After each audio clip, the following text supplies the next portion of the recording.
Yeah, I would not do it here. I would never W here. I would just let the wave come out to me first. See this one? This is your window. Okay, let's take a look. Trading window. One thing that's for sure, you're hitting the wave too much. If you hit the wave like this, what's going to happen is that you're going to miss trading windows because your creeps are going to die at the same time as the enemy creeps.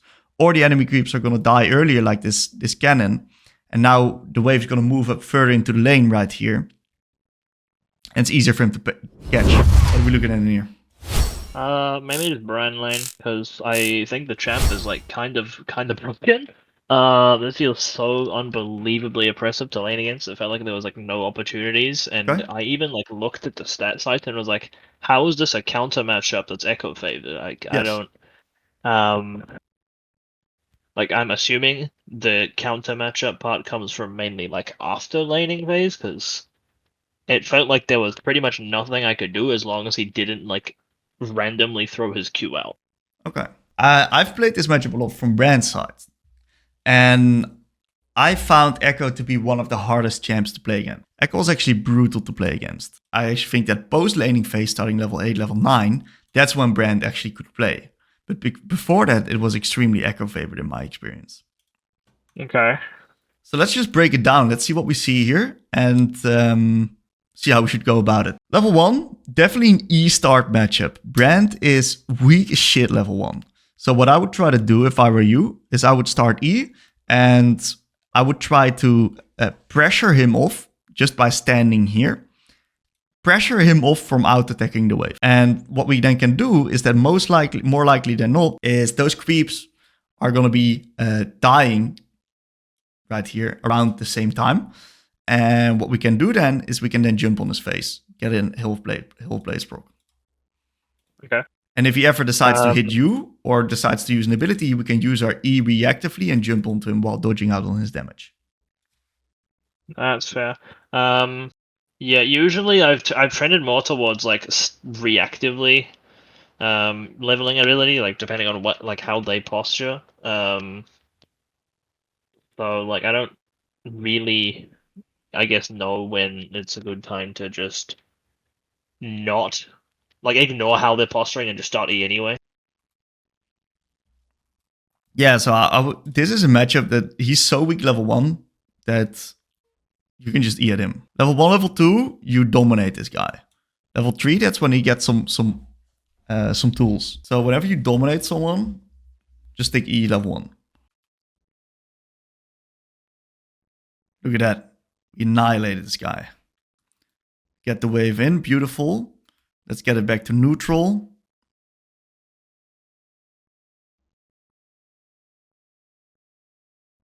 If you go back there, could I have traded there, like while he was kind of like backstepping, like while I'm walking back to the lane? No. Okay. We had no trading windows. What I'm specifically looking for as Echo right here is I'm looking at my own minions. Okay? Look at the health of your own creeps. I'm going to tell you exactly when you have a trading window. You hit this one. See this one? This is your window. Okay. Right here. So after killing this creep, I want you to move down here.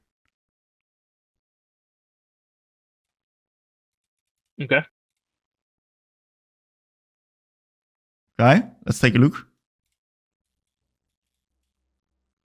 Trading window. Yeah, especially since he just used his ability. Exactly. Okay, let's look some more. I do think I attempted to get a trade off this cannon minion. Pretty sure I managed to get that at very least. One thing that's for sure, you're hitting the wave too much. Okay. With your out attacks. Because if you hit the wave like this, what's going to happen is that you're going to miss trading windows because your creeps are going to die at the same time as the enemy creeps. Or the enemy creeps are going to die earlier like this cannon. And now the wave is going to move up further into the lane right here. And it's easier for him to catch. So if we just don't touch these minions at all, what's going to happen is whenever he W into E's right here, beautiful. What we're going to do is this wave is now going to die quicker than these cannons. So the only thing we have to do is just walk up in his face right here, stand right there, and he's just not going to be able to touch the cannon. This I would never ever in my life queue the wave here. Mhm. Always just let it come back out. If we have it on this line, this is the golden line here of trading on Echo into these mages. This is the golden line.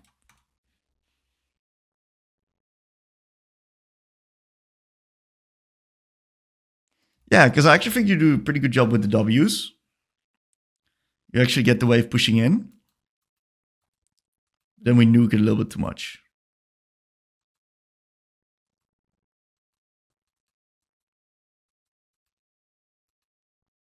Okay. Yep, and if we are a little bit more patient with our abilities right here, maybe on the next wave, we can actually just threaten a freeze. And right here, he's practically dead here. Yeah, I was like half considering all-inning him here, but like I was pretty sure he'd be able to just like kill me. Like off this, I was pretty sure if he just like Q autos me, I would die to like hit that in the burn. So that's why I kind of like pussied out basically. But like there was the intent of okay, I can probably go for a kill here potentially. So let's look at it specifically. He uses W, he can't kill you anymore. I think whenever I see his W, I try to get space and position in the lane right here. Okay. Uses W again. Ideally, we're standing towards the side. Because then he needs to make a decision between hitting you or hitting the wave. And he cannot use his spread to hit both you and the wave. We definitely need refill versus Bran. Yeah. Yeah. I kind of felt that after the buy. It's just like I felt like I was being a little bit golden efficient, I guess, by like not buying double part. Sorry, double M-Tom. Okay. That's probably a trading window now, yeah. Yeah, I would not do it here. I would never W here. I would just let the wave come out to me first. Okay. So we do find a beautiful trading window because he steps up and tries to Q us, which we actually dodge geniusly. And all we have to do is just let the wave come in and we'll just annihilate him. I've kind of like at this point like transitioned to the like, Echo default of like oh level 7 delete wave. And what do you reckon? You think you should do that in this matchup?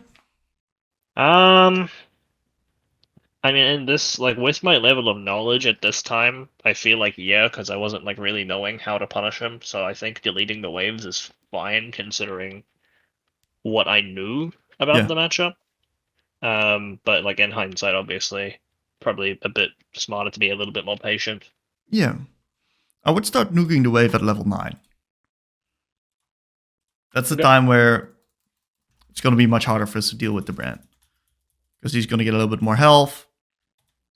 And we should still be open to trades. But that's the time where I would start playing for Pry already. Okay, it seems like bot lane's fighting on our reset, which is very dangerous. I don't mind the reset. I do mind that our bot lane's fighting. We need to ping that off. Brands get a fat kill. We miss an opportunity on a plate. Or a top gank. We're a little bit indecisive here. I reckon it's playtime. It's a little bit more consistent. Whenever you're playing versus Brand, you never want the position like this. You always want to stand here or here. Okay. Yes, because avoiding the E-poke. Exactly. That's going to make it impossible for Brand to play if you stand outside of the wave. Did you have any other questions about this game, Ethan? Not really. Like, most of it was just the laning phase. Mm-hmm. The rest of the game was pretty much just like a formality. Formality? We pretty much just did the stock standard. Okay, we're ahead. We'll snowball, get this objective, get that objective, get this objective, get the tower, win the game type shit. Okay. Like, if you want to look over it, we can. But it was pretty like stock standard to my memory. Okay, it's less so about me. It's more so about you, dude. Yeah, the brand laning phase was the main question I had. Okay. I don't remember having any active like other questions. Okay. Yeah, because I think we got a lot of good learnings here, man. Versus brand. This is incredible. Incredible stuff. And also, this doesn't really fully apply to only brand. This also applies to the Victor, to the Orianna, the Classic, the Xerath, those kind of classic poke mages. So really good vault. A lot of nice key learnings here.